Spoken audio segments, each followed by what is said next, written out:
जमात पंजुम मजमून माहौल का मुतालिया हिस्सा दुआम सबक नंबर 2 तारीख और जमाना का तसव्वुर।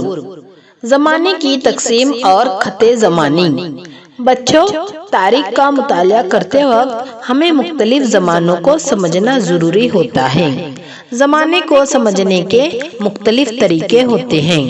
जमाना एक मुकम्मल इकाई होता है। जमाना मुसलसल आगे बढ़ता रहता है।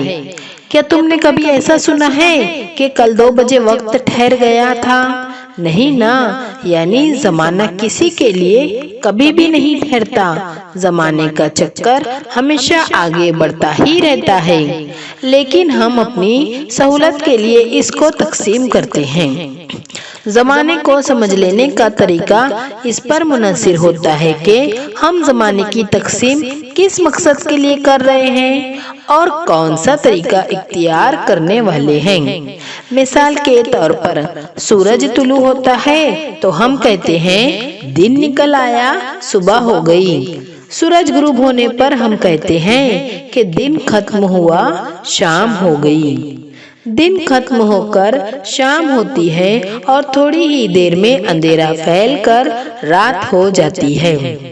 इसका मतलब ये हुआ कि जमाने की तकसीम दिन और रात इन 2 इकाइयों में करते हैं।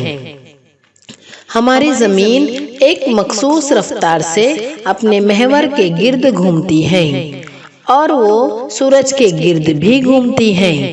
हम जानते हैं कि सूरज एक सितारा है और उसकी अपनी खुद की रोशनी है। हमें सूरज की किरणों से मुसलसल रोशनी मिलती रहती है, फिर भी हमें सिर्फ दिन में ही उजाला दिखाई देता है और रात को अंधेरा होता है। ऐसा क्यों होता होगा? ऐसा इसलिए होता है कि जब जमीन अपने महवर पर गर्दिश करती है तो जमीन का जो हिस्सा सूरज के सामने आता है उस हिस्से में उजाला होता है और जो हिस्सा सूरज के सामने से दूर हो जाता है वहां अंधेरा फैलता है। जमीन को अपने महवर पर एक गर्दिश पूरी करने के लिए 24 घंटे का वक्त लगता है, यानी 12 घंटे का दिन और 12 घंटे की रात ऐसी मुद्दत होती है।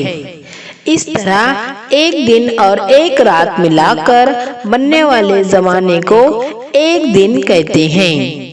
ऐसा एक दिन यानी एक रोज होता है। पीर से इतवार इस तरह 7 दिन का एक हफ्ता, 2 हफ्तों का 15 रोजा, 4 हफ्तों का 1 महीना और 12 महीनों का 1 साल होता है। इस तरह हम जमाने को भी तरतीब तकसीम करते हैं। एक के बाद एक साल गुजरता जाता है। 100 बरस का जमाना गुजरने पर 1 सदी पूरी होती है और 10 सदियां गुजरने पर 1000 साल पूरे होते हैं, जिसको अल्फी यानी हजारा कहते हैं। जमाने की ऐसी तकसीम को यक खत्ती तकसीम कहते हैं। ईसवी सन का जमाना।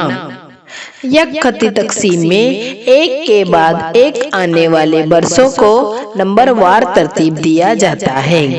तारीख की किताबों में भी एक के बाद एक होने वाले वाकयात की जंजीर यक खत्ती तरीके से ही जाहिर की जाती है।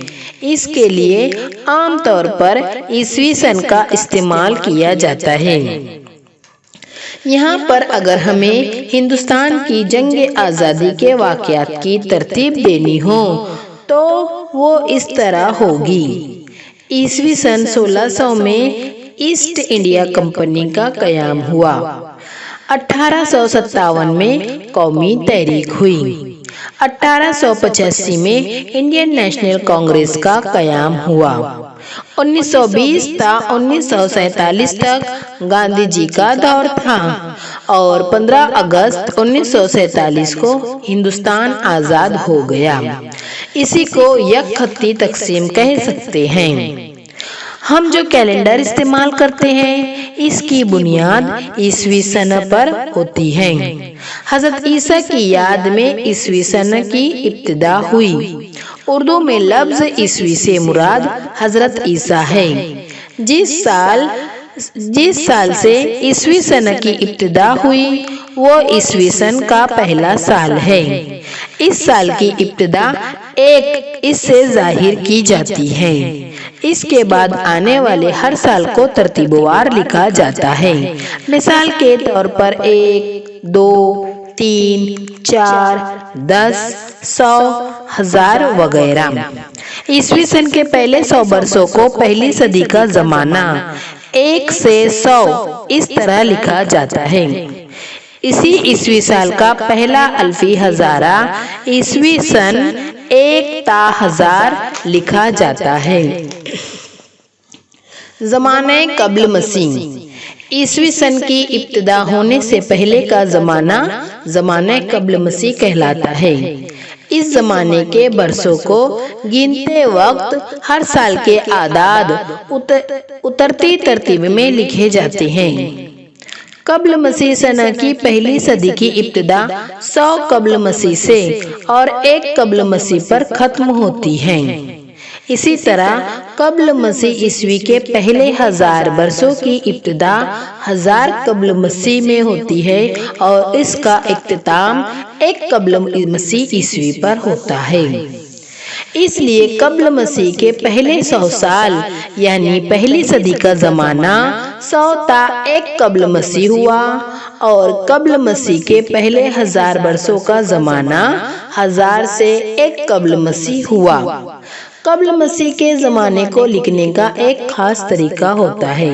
इसको हम मिसालों के जरिए समझते हैं। वर्धमान महावीर की जिंदगी का ज़माना क़ब्ल मसीह 599 से क़ब्ल मसीह 527 इस तरह लिखा जाता है, यानी उनकी पैदाइश क़ब्ल 599 और मौत का साल क़ब्ल 527 है। गौतम बुद्ध की पैदाइश भी क़ब्ल मसीह 563 ता क़ब्ल मसीह 483 लिखा जाता है।